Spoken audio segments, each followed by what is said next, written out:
Welcome back for another helping of oysters, clams, and Cliff Brower, presented by Bolin Media. I am Ross Bolin, here with Barrett Dudley to discuss and review episode 4 of Task from HBO. How are we doing, Barrett? Well, on the way over here, I was thinking about the episode, and I was reminded of one of the very first mainstream Maroon 5 hits, where Adam Levine crooned, "Is there anyone out there? Because it's getting harder and harder to breathe." And I think that line really encapsulates a lot of how I felt about this episode and some of the things that we saw unfold on screen as well. Shout out to Maroon 5. Shout out to Maroon 5 and Adam Levine. Also, I sat down and I couldn't help but notice that if we ever get back to oysters, clams, and Cleons, you've got the brazen head right there. Oh, wow, yeah. It's the brazen head. Did you finish Foundation season 3? I've got 2 more episodes left, but I did just watch the brazen head episode with our man Oscar Van Ryn as Sunmaster 18. It was cool seeing him pop up. What a ride this season has been. I hope we get maybe an opportunity to talk about it.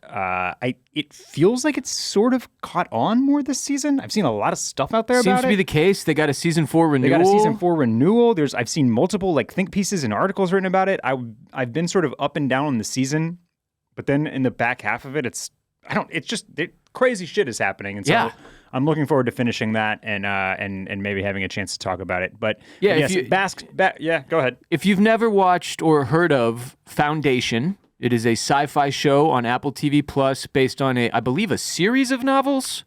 Well, just one novel. One book? Isaac Asimov's Foundation. Okay. Yeah, but they've sort of had to there are some parallels to the book and some threads that they are obviously pulled straight from the book, but they've also had to kind of reshape the whole story because the book is not super adaptable.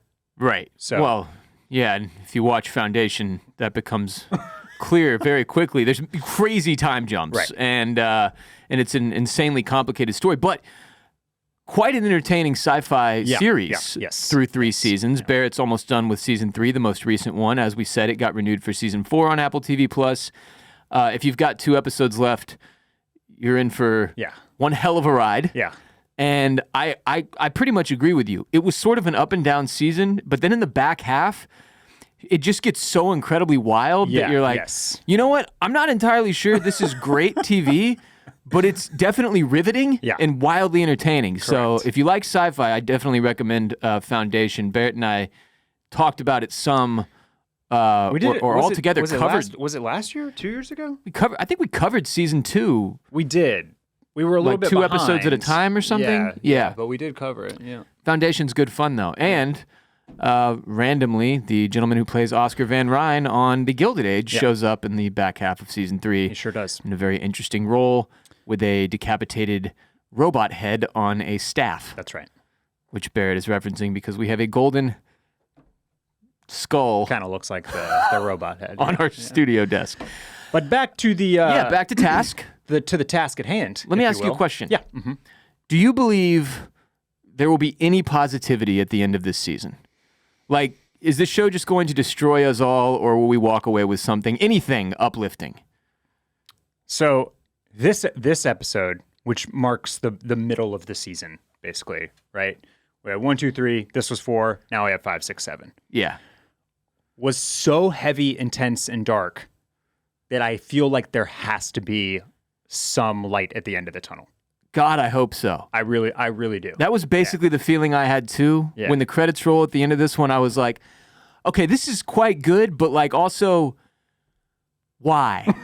There has to be a turn at some point that gives you some hope or some kind of positivity. Otherwise, it's just let's wreck people on Sunday nights with the most depressing story ever. Yeah, I'm not... This episode had me thinking that maybe there is even a way out for Robbie.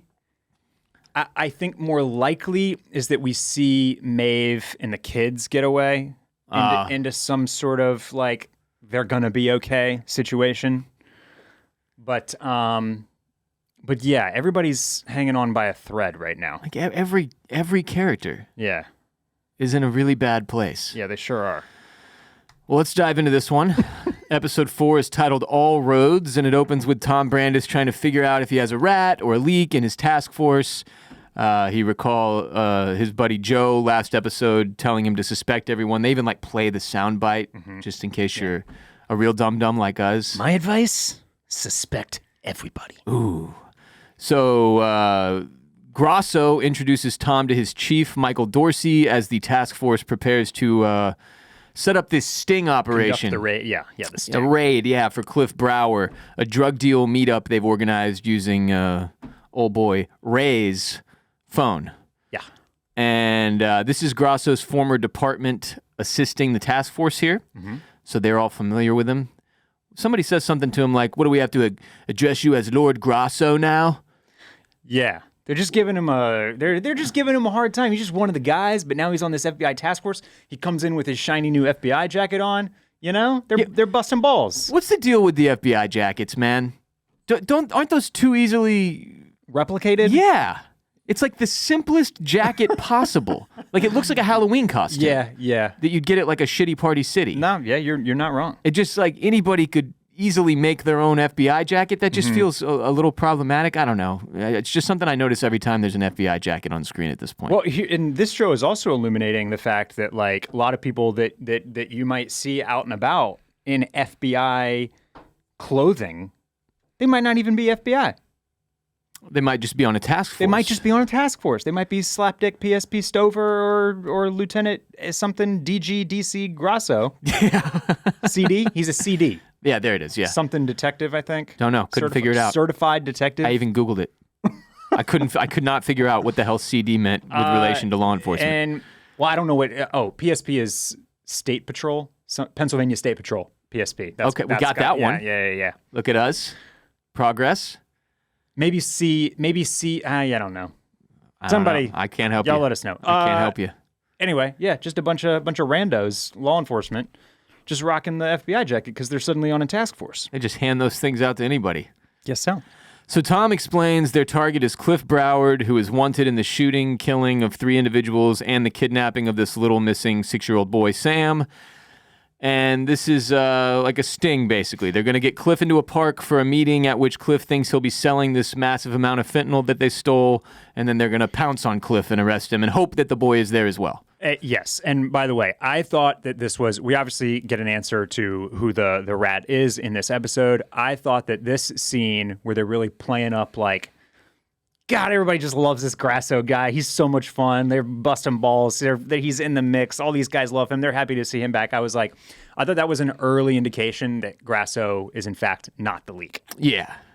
Leading this episode with like we said last week, there was an overwhelming spotlight shined on this guy as potentially being the leak. Everything or the rat. was pointing to him, yes. And it this was almost too much. And then they this kind of shifted the direction, I thought. Straight away. Yeah.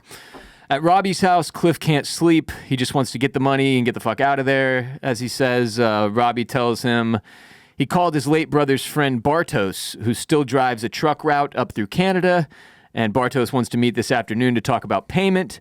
Maeve comes down and asks Robbie what he plans to do with Sam. Robbie says, I'll figure something out. We're 4 episodes deep. This man has yet to come up with any type of reasonable plan for what he's going to do with this 6-year-old child that he could share with his, I guess, niece, who is currently having to raise this boy or at least take care of him on some level. He's got no way out, Ross. No way out. You gotta give her something here, man. Yeah. I'll figure it out. All right, Robbie. Maeve reminds Robbie that the father-daughter dance is tomorrow, so he better go ahead and tell his daughter that he's not going. I knew that was going to come back up. Bad biker boy Perry from the Mother Club spent the night at his old girlfriend Dee's house. And I know all of us were very shocked and dismayed to see that Perry is not very respectful to women. He takes Dee's reading glasses right off of her face and is like, how about you make me some fresh coffee? And she pushes back.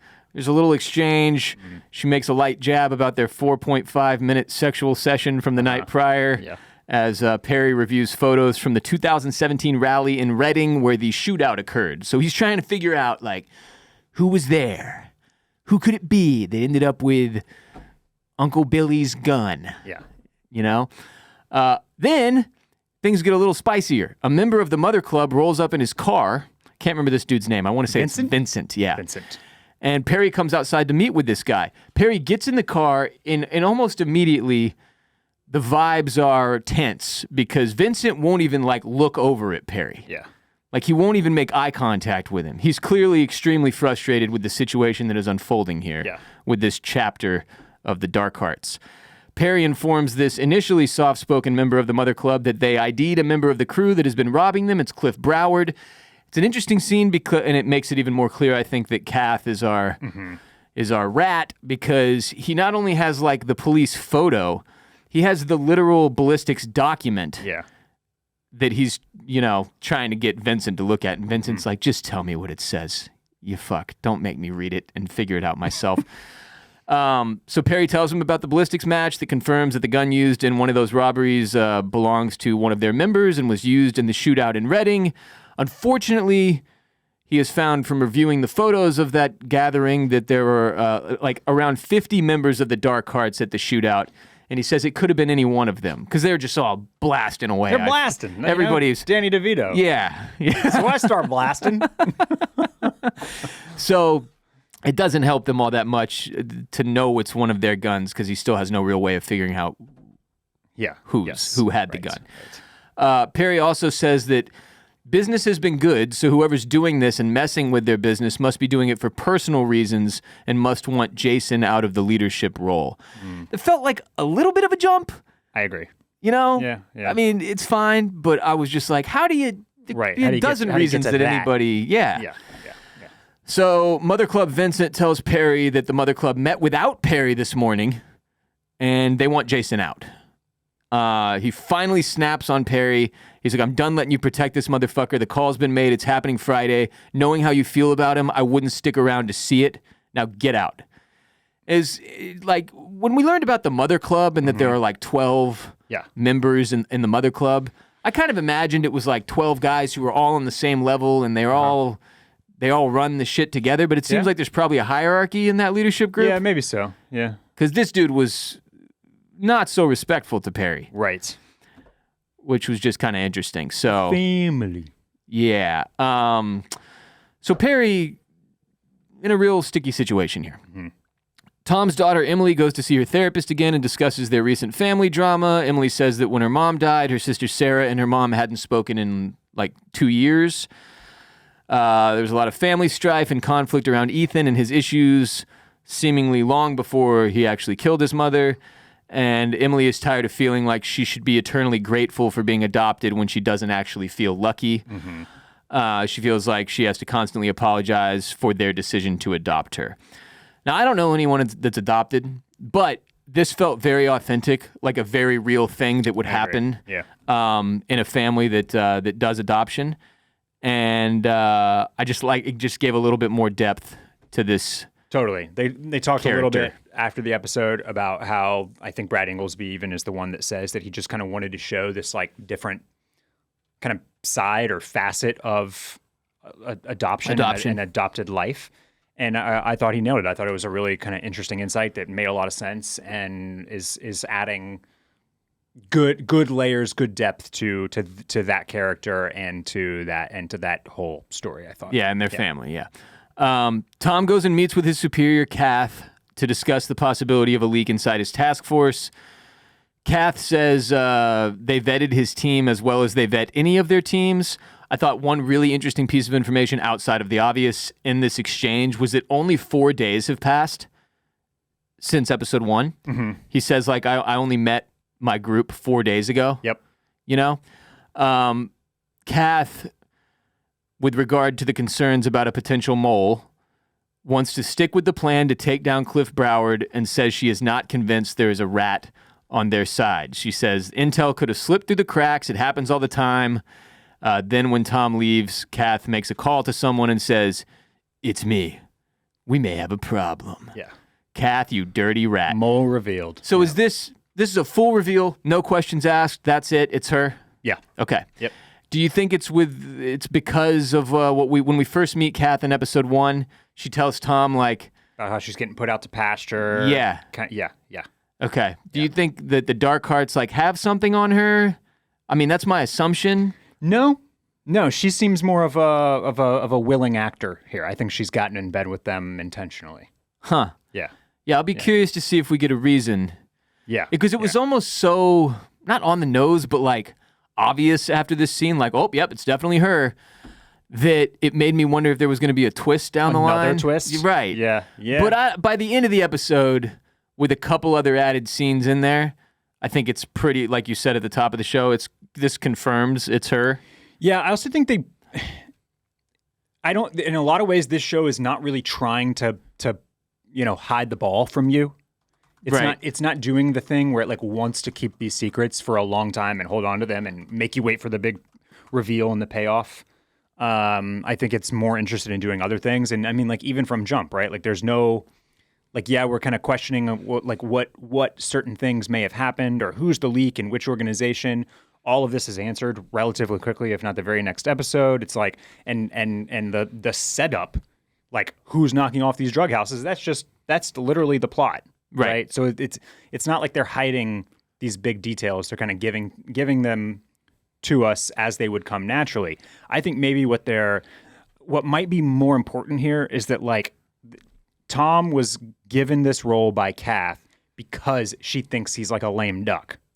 And he wouldn't be able to solve the case. Wouldn't be able to solve the case. And I think right now he's so mixed up with his family shit that he's not thinking about Kath even. Right. He's thinking about the three people on the task force when probably the most obvious person is right in front of him. Yeah. But he's too caught up in his own shit, too drunk every single night to like put the pieces together. Put the pieces together. Yeah. I do leave this episode with the big question though. What is Kath's motivation? Sure. Why? So we'll see if we get answers on that longer term. Perry goes and meets with Shane because last episode D told Perry that Shane has been going through something lately, right? What'd you call him? Like skeleton arms or something? Arms. Yeah. Does he have skeleton tats on his arms? Yeah, he's got those big bone tats on his arm. Oh, those are cool. I like that. Long story short, Shane tells Perry that the reason he believes Billy was killed is wrong, that Billy was not stealing, that Billy was banging Jason's girl, Erin, and that Jason lied to Perry, basically gave a fraudulent reason for why he had to kill this guy, saying he was skimming money off the top or stealing or whatever. So Jason lied to Perry and the Mother Club about what happened with Billy. So obviously this new information opens up new possibilities in the rat search that Perry is conducting to try and figure out who the informant is on his side of things. Anything on that scene? I was glad Shane had this little nugget up his sleeve because I didn't want to see Shane get murked for no good reason. He's got kids. He's got kids. He's going through some PTSD and he felt bad about the way that Billy went out, As did a lot of people in the club. Yeah. I thought that was an important note. A lot of people weren't happy about how that went down. I did think the one thing that this kind of that flagged for me here was like, oh, so it wasn't common knowledge why this Billy guy got knocked off. If I'm picking nits, I thought they could have made that a little bit clearer through the first 3.5 episodes. Well, I think it's not supposed to be. It's supposed to be a bit of a reveal here, Yes, exactly. But so it was. It served.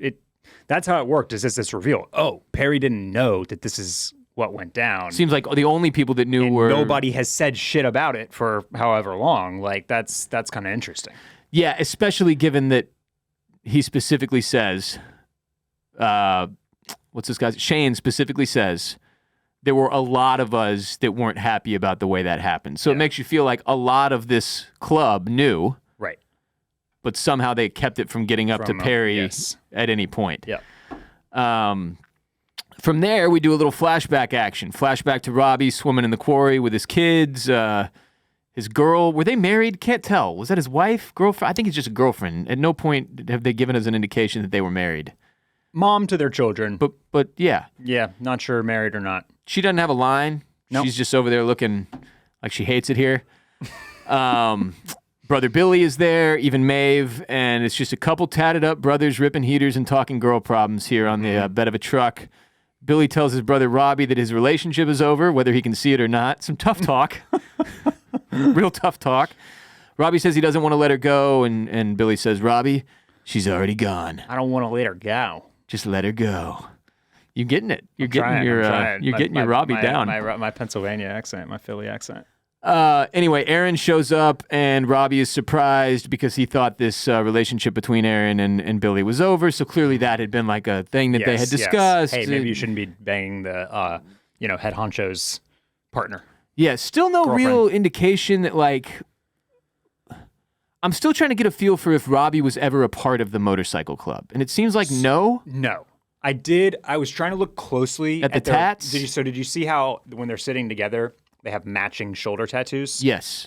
I was like, ooh, maybe those are like Dark Arts tattoos. No, and I think it's basically confirmed through the course of this episode that once the Dark Arts start putting some pieces together, they still are not able to immediately go, oh, Robbie. Right. Our old friend Robbie, And I feel like if he had been part of the Dark Arts, this would be way more obvious to them. Yeah, it's just unusual because they're not that far apart in age. Right. They seem like they have similar interests. Uh-huh. They're both crazy tatted up. Yeah. There's the one dude in the robbery that went wrong that's like, I know your voice, man. True. I know your voice. Yeah. But what could be an explanation as simple as maybe Billy brought Robbie around sometimes. Right. And at no point when Perry is flipping through the photos do we get to one where he's like, Robbie. Right. You know? The big moment is he gets to one and he's like, Maeve. Yes. So it seems like Robbie was not in the club. Right. I wonder if at some point in the next 3 episodes we'll get an explanation for why. Clearly he's okay with doing crime. Right. So like what happened there? Why big brother in the club, not little brother, that sort of thing? I'd like some clarity on that if possible. So that's the whole flashback. Then Robbie comes to in the present day at the quarry. So it's like he was like laying down having a little daydream, right? Nicely done there. He's at the quarry with Sam and Cliff. Cliff's really going through it. He's like zoned out, sitting on a rock in the middle of the water. He gets a text from Bartos, who's going to take them to Canada to come and meet and talk about the details. Sam catches a fish and is clearly upset when Robbie tells him they're going to cook and eat that fish later. He's just such an empathetic little guy, you know? Yes. And he loves nature. He loves nature. He cares for all living things. He wants to keep the animals safe. Yeah. You know? He tells Robbie he's ready to go home now, and Robbie's like, all right, I'll talk to your folks. I'll tell you, though, we're really going to miss you when you're gone. Just dreading whatever is eventually going to happen to this kid, man. Yeah. So Robbie, Cliff, and Sam drive out so that Robbie can meet with Bartos. Robbie leaves Cliff and Sam in the car while he gets everything set with Bartos to take them to Canada. Cliff, of course, is a total moron. I guess he hasn't been sleeping. Right. So he takes this opportunity to get a little nap in. Sam notices he's asleep, gets out of the car to free the fish that Robbie told him that they were going to kill and eat. Chaos ensues. Bartos tells Robbie he'll call him tomorrow morning to confirm the departure time. He comes out to the car. He sees that Sam is gone. He ends up beating the shit out of some dude who just wants to make sure Sam is safe. Because Sam's story about why he's out there in the woods freeing a fish is not exactly super, reassuring. He's like, hey, where are your parents at? He's like, they're visiting my dead grandma. Guy's like, well, who brought you out here? He's like, Robbie. You know? He's not like my uncle or like, I'm with family. Yeah. He's clearly down off the beaten path here in the middle of a forest. Why this gentleman was down there smoking a heater, I don't really know. Maybe his girl thinks he quit smoking and he snuck down there for some plausible reason. Go down Quarry Way to rip a cig. Yeah, something like that. But so Robbie just pounds this dude's face in. The dude gets a photo of Sam, but Robbie blocks his face out with his hand. And then he picks up the dude's phone and throws it in the woods. They get in the car and they bail. Worst criminals ever, though. This is like they're amateurs. This is some really dumb shit. Yeah. I mean, there's probably cameras in this area. It's just not great decision making. Yeah. Later that night, Robbie tells Maeve his plan to go to Canada. Shares this with her. Did the name Bartosz remind you of Bartosz from Dark? Oh, no, but I was wondering why it sounded sort of familiar. Yeah. Spelled strangely. It's like it's very German. Bartosz, I think. There's just a little Z on there. Yeah. Throw it on there. That's where you get the zh. Yeah, so Robbie's plan is to go to Canada with Cliff, get set up, and this is after by the way, he has not sold the drugs yet. So they have to successfully sell the drugs, the 12 kilograms of kilos of Uncut fentanyl. Yep. Then they're going to get smuggled into Canada by Bartos. And once they're set up, whatever that means, he's going to call Maeve. And I assume he's going to have Bartos smuggle Maeve and the children up too. Maybe he figures Maeve and the kids would be able to just go. Yeah. Is the stolen child part of the equation? I think he is. He might be. Yeah.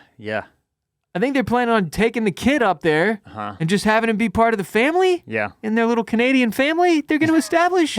Again, it's just a shitty plan. There's no plan. That's what it is. It's no plan. And Maeve is smart and quick, and she calls it out immediately. Hey man, like what about school? There is no plan here. Or friends. You're fucked. You ruined your life. You don't get to ruin your kids' lives too. Right. Yeah, very smart. What about school? What about friends? Grocery stores? A doctor's office? And he doesn't have any answers for any of these things because he hasn't really thought it through. Yeah, clearly, no, not as well as he should have. So, she says the kids aren't coming, and she's not coming, and she says in a lifetime full of stupid ideas, this one takes the cake, which is like, Jesus, goddamn, tough love there from Maeve. Robbie says he can't live without his kids, and Maeve says he should have thought about that before he started robbing those houses. Quote, you're not going to ruin their lives just because you ruined yours. And then she says he has until tomorrow morning to turn Sam in, and if he hasn't done it by then, she will. Which did leave me with some questions about, like, being an accomplice for her. Now, maybe she realizes that the trouble she's going to get in probably won't be that bad. I think so, yeah. You know? Yeah. Especially if she's the one that takes the kid and turns him in. Yep. That'll get her some points, but... Yeah. So Robbie puts on a suit and dances with his daughter to prepare for the father-daughter dance to get a little practice in. His daughter tells Robbie that she has the same feeling she did right before her mom left, and she's scared. And he tries to reassure her. She also tells him she didn't buy tickets to the father-daughter dance because she didn't think he wanted to go, so she just put the money back in his wallet, which you can tell, if he has any heart left that is to break, it's broken right here.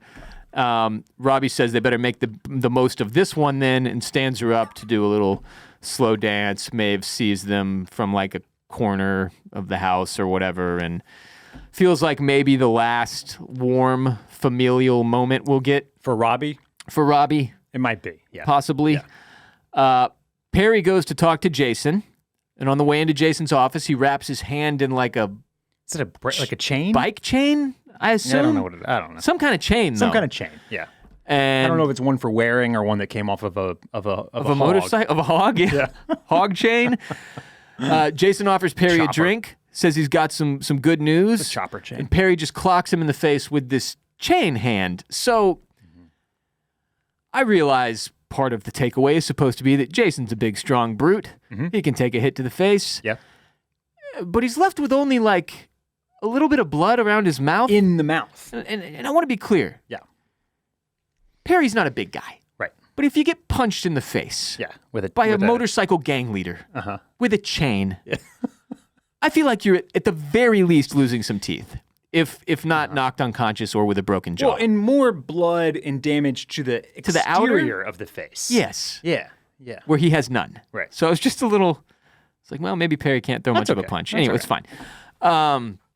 So they go forehead to forehead, as men do. Yeah, as Justin Rose and Tommy Fleetwood just did upon winning the Ryder Cup yesterday. You know, they did a little... They did, the forehead to forehead. The forehead to forehead mind meld, yeah. The mind meld. I was cracking up at this little little scene here. Also...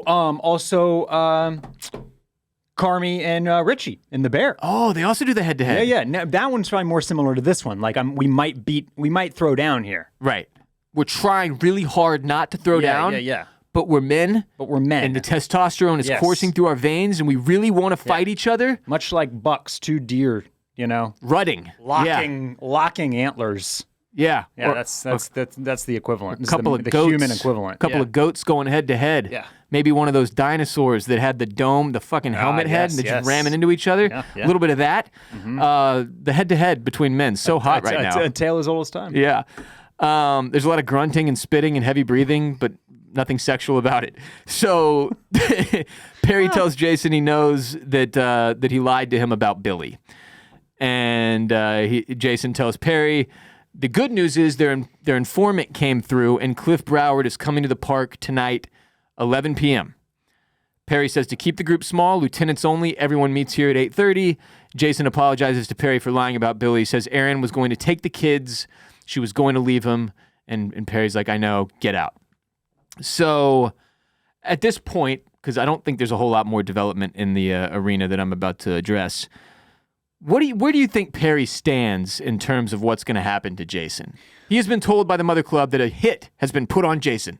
He's going to be taken out on Friday. Right. And he's been advised to get out of there before that happens unless he wants to see it.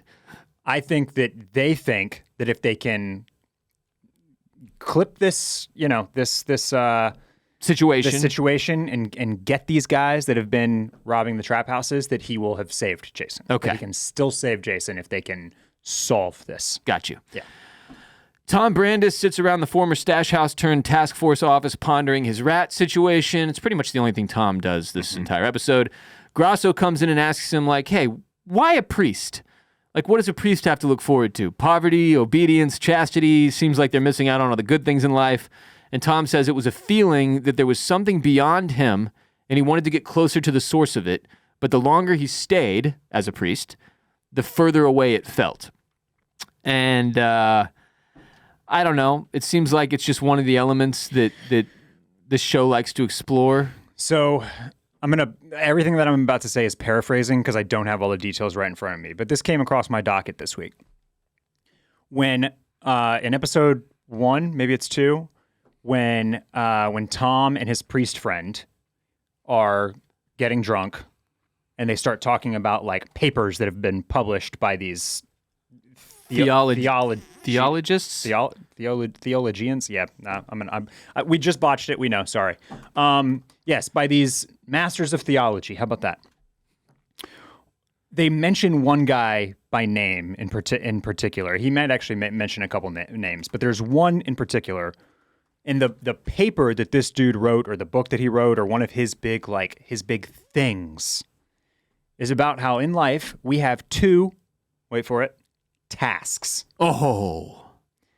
The first is basically finding out like who you are, figuring out who you are, who you want to be, who you want to surround yourself, what you want to do, all that type of stuff. And then the second task, which is much harder, that we spend more of our lives pursuing and trying to figure out, is like what do you do with that? How do you fill your cup? How do you give back to the world? Like what's your purpose? How do you find purpose? How do you find purpose?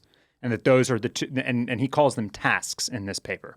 So I think this is again another layered callback to maybe one of the broader themes of the show. I would say probably the overriding theme of the show. Or the overriding theme of the show, which is maybe the 2 questions of who you are and then what you do with that. Yeah, okay. That's very cool. Yeah. Good depth there. Tom says he became a priest because it was a feeling, right? And then, what they get to is Tom seemingly still trying to figure out of Grasso, Lizzie, and Aaliyah, who is it that's giving information to the Dark Hearts. Yeah. He asks Grasso if he did a task force initiation interview, asks who he interviewed with. And Grasso can't remember. He says it was a woman, though. Yep. Makes me wonder if that woman was Kath. Yes, same. And it also just kind of made me like, I was wondering if I was missing something. Like, is it just as simple as this is Tom asking some questions to see, because he's very clearly interested in whether or not these people were vetted properly. And it seems like this is just a line of questioning driven by that. I think so. I wondered if this was going to get him going in the right direction. Looking towards Kath. Feels like maybe, kind of. Yeah. He also asks if Aaliyah and Lizzie had the same process. And Grasso says something along the lines of like, Aaliyah, yeah, Lizzie, the Stadies have their own weird process sometimes, so maybe they did something a little different, but just something to put a pen in. At the shaved ice and custard shop, a dude named Leo shows Tom's daughter Emily a magic trick. Then she gets invited by other coworkers to do some shots, close up early, and go to a party. And Leo's like, don't do it. Don't give in to peer pressure. Be a good girl with me and do magic tricks. But they all go and they make Leo drive. We'll come back to that. Erin is cooking dinner and helping her kids with their homework when Uncle Perry shows up. He brought the kids some sundaes, and he's gonna ruin their dinner. He is. You know? Not very thoughtful of him. Let them eat dessert before they eat their veggies. She's in here grinding on a good meal for the children, and you're bringing in sundaes, Perry. In an outfit that I think most moms wear while they're cooking dinner, by the way. Oh, yeah. Every night, yeah. Most nights. That's what my wife wears. Yeah. So Perry questions Erin about whether or not she is the rat, says he's been hearing rumors about her and Billy Pendergrast, and she admits that Billy and her were a thing. Good move by her. If you go denial here on that front, you're really screwed. He's going to know it's you. And she even adds the caveat that it's not like Jay hasn't had other women. Makes it clear, look, this guy's cheating on me very regularly. Right. Perry says it sounds like it was a little more than that, though, that she was making plans to have a life without Jay.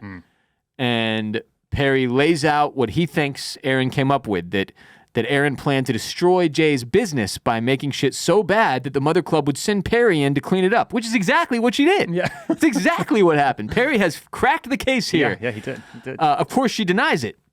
Perry says if she wants out, it's okay, that he'll set her and the kids up somewhere that Jay will never find them. That was a threat, right? I felt like that was saying that the place that he might never find them would be buried. A grave. Dead and buried. That's kind of what I took from it, too. Yeah. So does Perry buy Erin's denial here? I don't think so. Don't think so? No. And I think as he continues to work through all of these developments, the gun and the pictures and all of it, I think he's going to get there. Yeah. Yeah. I'm worried about Erin.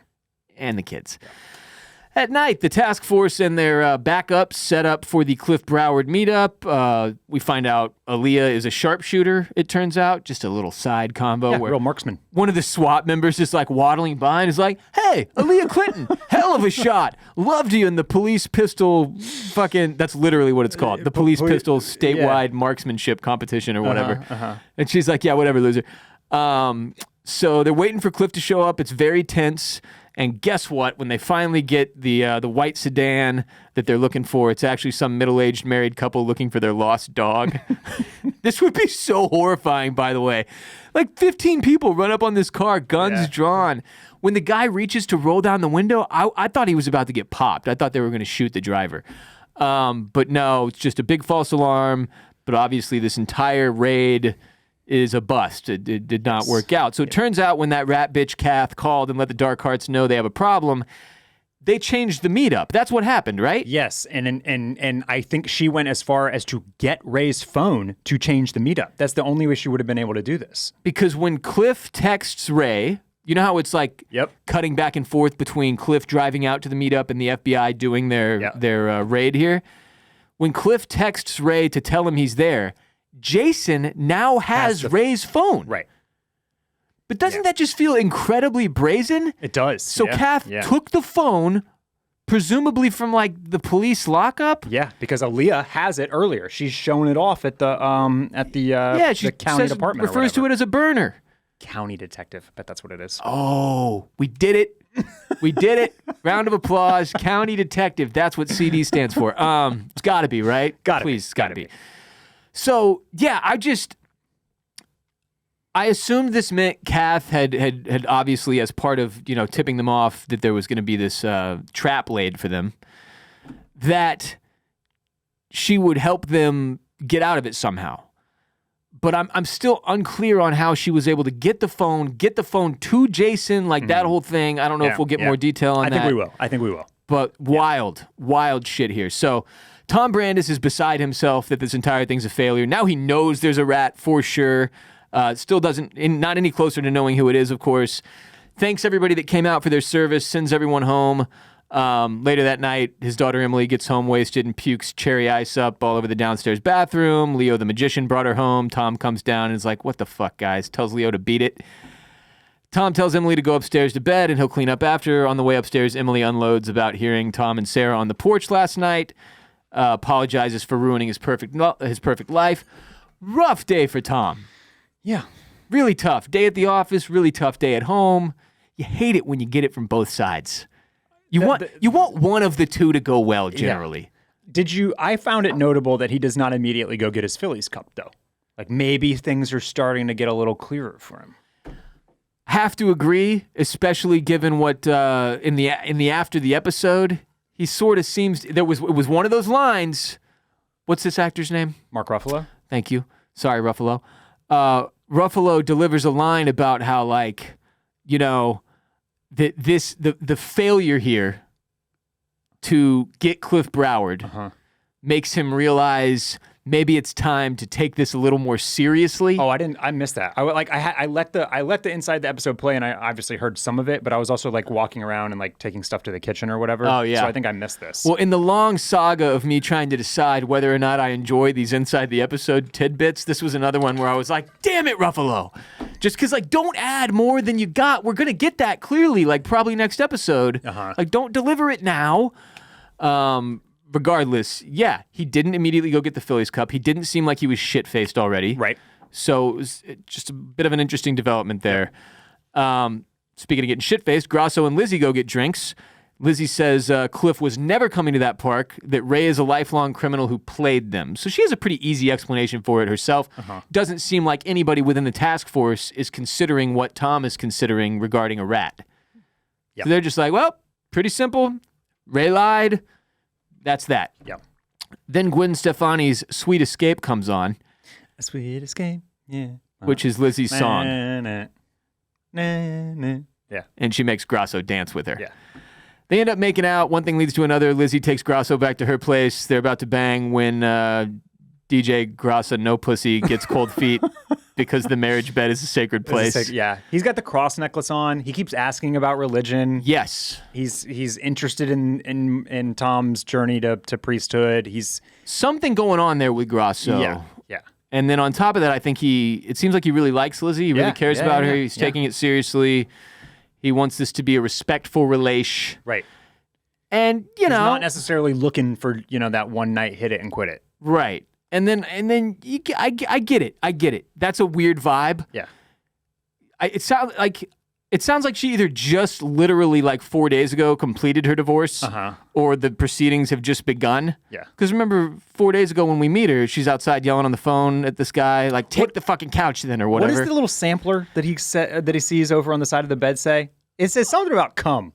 C-O-M-E. It says... it's some like, little stupid phrase. It's some like stupid that. little phrase like all good things come or something like that. I don't know, but I don't know if there was cum there, but there was a C-O-M-E on that. It was like a little embroidered, yes, like a little stitch out, some type of shit you'd see at like what are those stores white people buy all their decorations at and they put them on the wall and it says like Home Goods. Yeah, like Home Goods or Hobby Lobby or yes. Michaels. Yeah, it says like live, laugh, love. Right. Gather.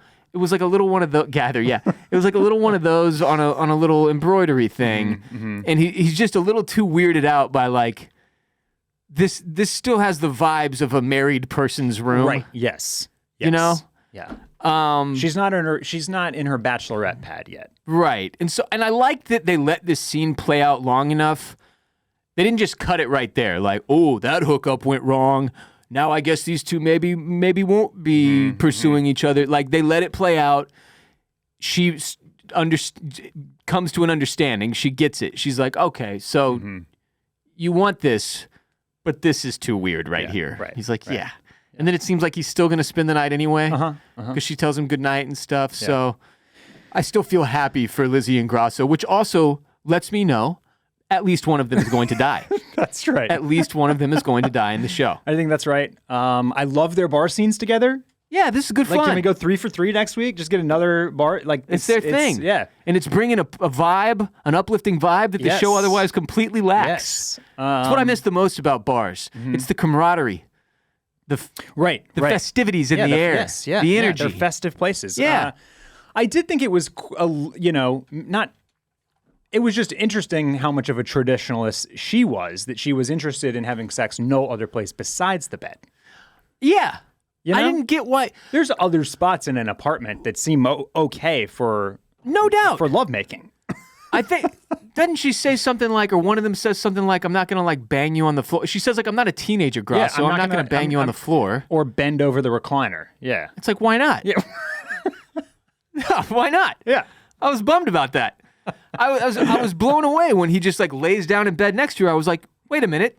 Yeah, I didn't. Why think can't it y'all was... go to the couch, the kitchen, you the shower? You were at a bar. You were flirting. You were hitting it off. I don't think it's like next level. You're not going from like not being promiscuous to suddenly being promiscuous based on the place that you bang. Right? Seemed like she really wanted it. Yeah. When she gets up from the table, because Gwen Stefani inspires her, right? And she looks back at him and she's like, "Come on, you don't want to be DJ Grasso, no pussy forever." Right. It's happening. That's a huge win of a moment for Grasso. Yeah. Oh shit. Yeah. I'm gonna get some here. Mm-hmm. You know. It's strange that she doesn't. She's just a bed girl. She's a bed. I guess that's You got to make it happen at that point, though. Anyway. Hopefully they do get it in at least once before one of them inevitably dies. Is murdered. Murdered in the course of this investigation. I hope so too. So at the drug deal meetup point, Cliff checks his pistol like he always does. It's his thing, man. He checks his ammo. Gets on the phone with Robbie to let him know that like he's still waiting for them to come and meet up with him. They're doing like the speakerphone thing. It's a good safety precaution to take. Mm-hmm. So Cliff only has the one brick of fent. And once they get the money, Robbie is planning to drive up with the rest. So he's brought the brick so that they can test it, see how pure it is, agree that they want the rest of the shipment. Robbie will drive up the rest of it once they have given Cliff the money. That is their plan, anyway. So, unfortunately, the dark carts show up. They ram Cliff's car. This was tight. I wasn't sure how this was going to go down. Mm-hmm. Like the classic, like they pull up behind him, he gets out to think they're making a deal, and they just shoot him right there or something. Right. Yeah. No, they ram his car and force it like several hundred yards seemingly down the road before they have a truck coming from the other side that is going to sandwich it unless he fucking flips it off the road, basically, which is what happens. Yep. Not great. So the dark carts take Cliff to a warehouse and they torture the shit out of him for information. He doesn't talk, though. Jason tries one more time to get a very badly beaten Cliff to speak. His, like, when they finally give you the shot of Cliff, he's super fucked up. Wow. Yeah. Like broken jaw, swollen to hell. Yeah. Like looks like he's been being beat with a baseball bat. Yep. So he tries to get Cliff to talk. Cliff spits blood all over Jason, and Jason saran wraps him to death. Yeah. So I thought very tough, dude. Harsh Sunday night vibes. Yep. I thought he was going to saran wrap him and then poke the hole. Let him start to suffocate. And then jam two fingers through the hole in his mouth? I was waiting for it. Basically a form of waterboarding. Yeah. Right? Like, yeah. Just because the other guys couldn't get the information doesn't mean you shouldn't give it one shot. I was very surprised. Couldn't believe he just let him die right there. Yeah. This is the only person who could possibly give them information. Leave him for a couple of days, maybe? Get him into a bit of a starvation dehydration phase? Then you come and question him again? But no. Saran wrap execution. Yeah. Weird one, but effective and terrifying. Terrifying, brutal. Not the way that I wanted to end my Sunday night. Did not leave time for a chaser. Huge mistake. I didn't have it either. One of my kids took forever to go to sleep. I had to start this episode at like 10. It was awful. Yeah. God damn. So yeah, R.I.P. to Diff Moward, a real one who didn't rat on his friends. I was kind of also just like shocked he didn't talk. I know. And some like try to save himself or something. I guess he figures he's a goner. He's so depressed and beaten down at this point. Yes, he's also, I think, pretty much close to death here anyways, right? He just rolled his car like 150 feet down a hill. That's a good point. He's super badly beaten. They've obviously tortured him even further. Yeah. And I thought I do remember that, like, even as far back to episode 1 when he's talking about how people can just Google him and like the dating life. Like this dude has served time. Seems like he's kind of given up. He's also like, I don't know if he's a hardened criminal, but there is a world where he is not just like giving up his friend immediately. Like he's done some dirt. Yeah. And been in the game. A little harder than we probably gave him credit for. Probably so. Yeah. So later, Perry keeps going through photos from the 2017 rally in Reading and sees a photo of Billy and Maeve. Also in that photo, you can see Billy's gun. Yeah. It does not match the one that they got off of Cliff. So he. Oh, it does not? It does not. So I thought it does. No, so he knows the gun is still out there. Okay. As a result. Okay. I thought that Cliff had Robbie's/Billy's gun on him. I don't think so. Okay. I think that's what he saw. Like, oh, this is not the gun. Because Robbie has the gun. Right. I thought it was weird that Robbie didn't have his own gun, that Cliff would have that gun.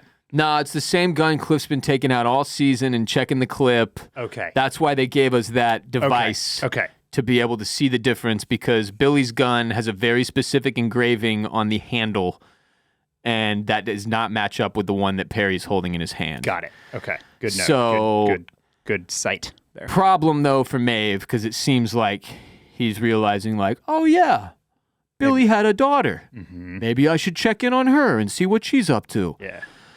Tom, at the same time, is going through his files again, trying to find anything that could tip him off to who the rat is. He's like, still... I don't know why he thinks this will help him. Like he's looking through going through their files again. Lizzie and Grasso he's just trying and to find Aaliyah's. anything that might stand out that could lead to a connection. Yeah. Yeah. So as he's doing that, Aaliyah calls Tom, tells him to go to his email, that they got a tip of an assault at a trucking depot and got a photo of the victims off the victim's iPhone that has Sam in the background. We get to see the photo. Roll credits. So yeah, things I'm most curious to see. I get the feeling Tom is going to figure this out, right? Like he's going to figure out that it's Kath, that it's his superior, who is the informant to the Dark Hearts. He's got to. And he's probably going to figure out the reason that she's informing, if I had to guess. I don't think that we're going to be left without a reason or some type of like, here's how Kath got connected type of thing. Yeah. That would be weird. Because it's sort of the driving force behind the entire story. You have to get the explanation for that, I think.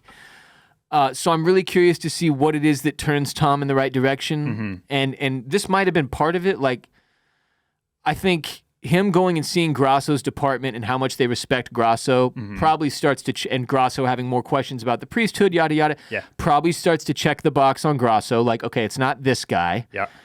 Aaliyah calling in with the tip and the victim's iPhone. And like, I think... Well, the only other question I had from this episode, and sorry to bring it up in the same vein, but I don't want to forget, when they are at Grasso's former department and they are laying out the plan for the raid, I was like, doesn't this add 20 more suspects to the potential rat list? Yeah, for the raid, I guess it does. Because he was dropping all the details, like, here's what we're looking for, here's why, here's where we're going to be and how we're going to do it. He gets the tip-off of the rat, though, prior to any of that. Yeah. So... And none of those people were involved prior, so... Right, so probably the same person sabotaged this that had passed on information about Cliff's address. Yeah, I guess I was thinking to myself, if I know I've got a rat problem, I probably don't want to open up the situation even more to more people to potentially have more rats, you know? Well, they're opening up... We've already talked about how they're opening up way too many... Yeah. They shared too much information, with everybody. Yeah, like you made the call that, or you noted that Perry, when he sits in the car with Vincent, has like a bunch of documents, and like, yeah, I guess those did come from Kath, as you kind of surmised. I mean, that's what we're assuming, yeah. But also, didn't Grasso and Tom hand him and Jason a bunch of fucking paperwork? Like, at the very least, they gave them a lot of verbal information. So I didn't know where that came from. Maybe that's a piece of paper that Tom left sitting there on the bar. Yeah, I can't remember if he handed him the ballistics report or not, but that very well could have been the case. I think you're probably right. I think that's stuff that's being passed to him from Kath, but yeah, I don't know. But they're obviously. We need Tom to do the classic Wire, Sopranos, everything. You got to give everybody a different piece of information and see which one slips out. This is 101, baby. Yeah, I was expecting that to happen in this episode at some point. Maybe next week. Yeah. We'll get that strategy. Why did that come up for us recently? Because it happens in The Wire. Well, Stringer Bell goes with a different approach. A different version of that, yeah. He's starving them out. Right. But in The Sopranos, they do and in some other thing that we Game of Thrones, recently, Tyrion does it in Game of Thrones regularly. Yeah, a lot of shows do this. This is a common. Let's figure out who the rat is. Yeah, you give let's say 3 different people. Yep. You give them 3 different pieces of information that are all false. Right. And then you see which one comes out the other side. That way you can know which person is the leak. Right. Tom definitely needs to employ that strategy at some point here. So, yeah, we got 3 left. Like you said, this pretty much marked the halfway point. And just to reiterate what I said up top, I would like there to be some version of a happy ending here. Yeah. Yeah. I don't expect this to be all sunshine, flowers, and rainbows at the end. It will not be. No. I get it. I get that's not what we're doing here. It's not what Inglesby does, period. Right. But I don't remember leaving Mayor of Easttown just feeling like the world was a dark and sunken place that none of us escape. Right. But Mayor of Easttown, I think, followed a similar trajectory. When we get the big death in Mayor of Easttown, like that's the low point, right? That's the low point. Yeah. Okay. Yeah. And that happens nominally halfway through the series, I believe. So similarly, we just lost Cliff. Maybe with a couple episodes left. But yes, I think that I think that this will leave us in a dark but hopeful place at the very end. And where are you at with Robbie? This episode made me feel like Robbie maybe has a chance to get out. If I'm placing bets, I think it's more likely that like Maeve and the kids are able to get out and be hopeful about something, and Robbie is probably a casualty just because he's in a real tough spot here. Yeah, I think maybe what I was thinking about is there a way? Look, the task force got put together to hunt down the breakers and enterers. The people robbing the drug dealers. The robbers, yes, thank you. That's who the task force is after. That's who the Dark Hearts are after. Now we've already lost Cliff. Peaches is gone.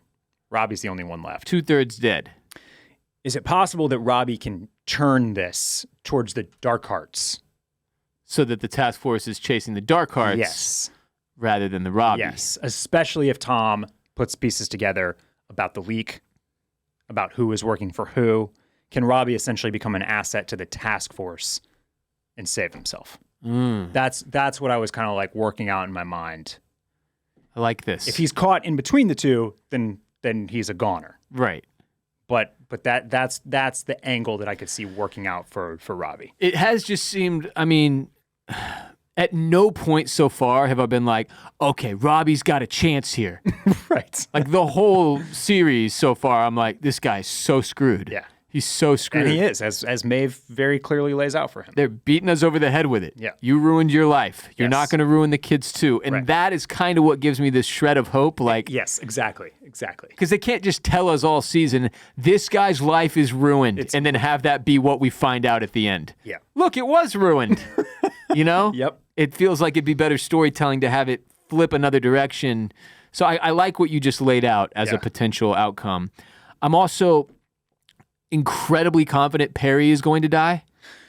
Just something about his character where I'm like, this guy ain't making it out the other side. Yeah. There's no fucking way they let this dude live. Yeah. I don't know how that's going to go down. I'm not going to drop any like spoilery stuff here for anybody, but if you're watching the trailers and such, or the thing where it's like, it doesn't say this anymore, but it used to be like, next time on task, or this season on task, and it would give you all these big scenes, right?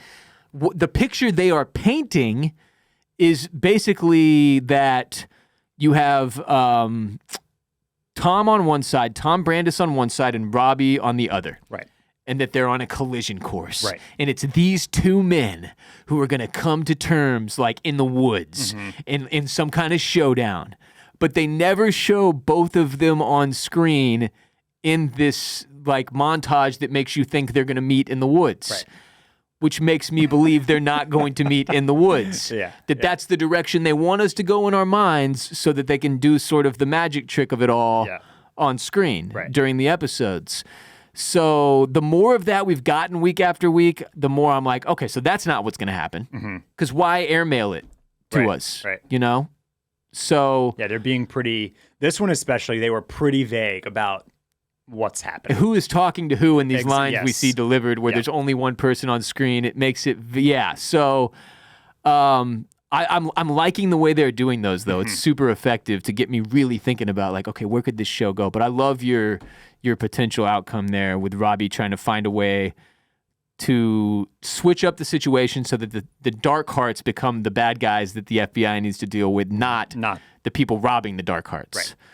Right. So we'll see.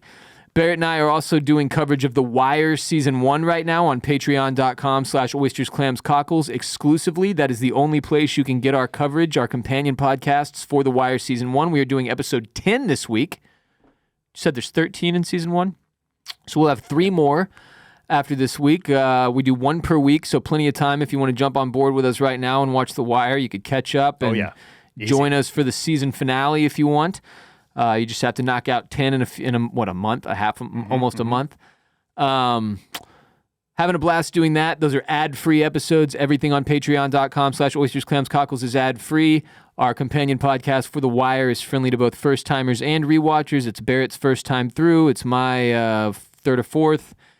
We have a ton of other stuff on Patreon, including our companion podcast for the entire series of The Sopranos, hotline call episodes for pretty much every show we have covered episodically over the past 5 years, including House of the Dragon, Severance, Succession, The White Lotus, and on the list goes. You can hop on Patreon and see all that.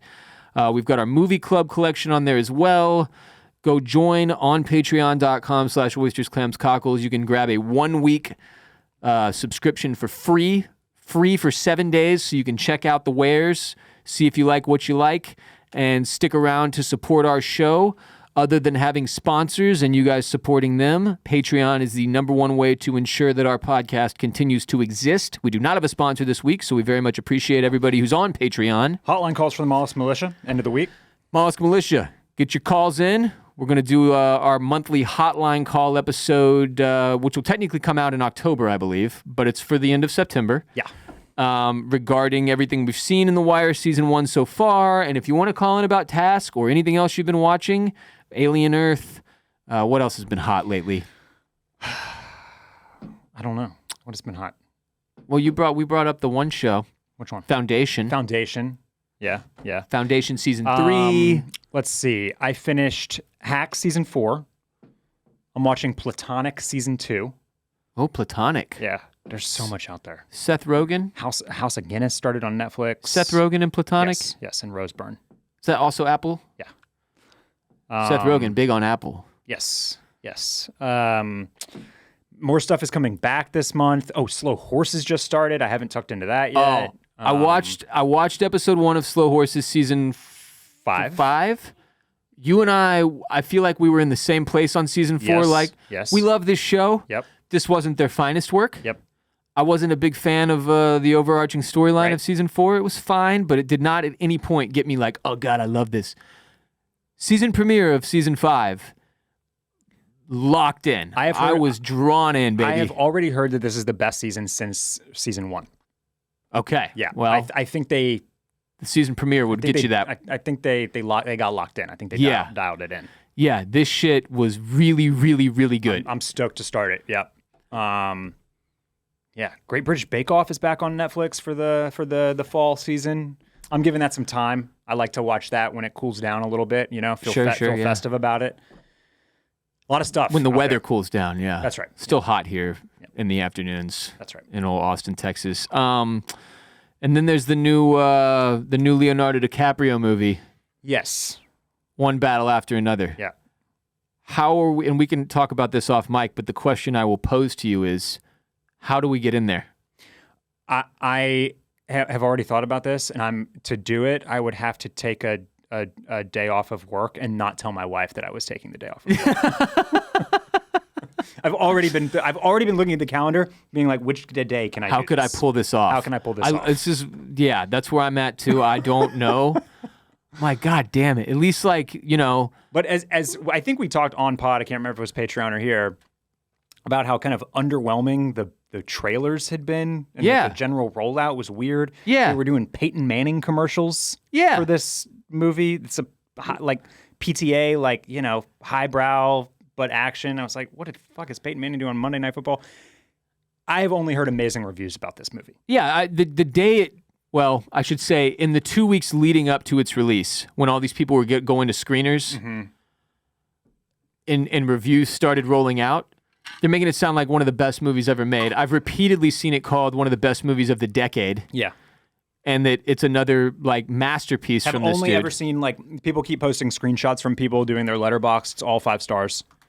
Yeah. So what's it? Paul Thomas Anderson, who did There Will Be Blood, which is one of the greatest movies ever, one of my favorite movies ever. So yes, let's talk off mic and see. I want to get in there. Out. Yeah. If you aren't burdened by children and marriage and work, and you can get into a movie theater to see this thing, you need to go see it. Yeah. It sounds like you really, really need to go see it in theaters, especially if you're in one of like the 6 cities that has one of these 70 millimeter IMAX situations, which I wish were more widespread, but they aren't. Support cinema, support the arts. Yeah, you could single-handedly keep film alive. Yeah, like Tom Cruise. Yeah, and like Seth Rogen in the studio. In the studio. Yes. Yeah. All right, Barrett and I will be back on Monday with our discussion and review of Task Episode 5. We'll also be back later this week on patreon.com/oysters, clams, cockles to discuss and review Season 1, Episode 10 of The Wire, exclusively on Patreon for our subscribers there who are supporting our show in exchange for more of our show. Until next time, keep doing what you're doing.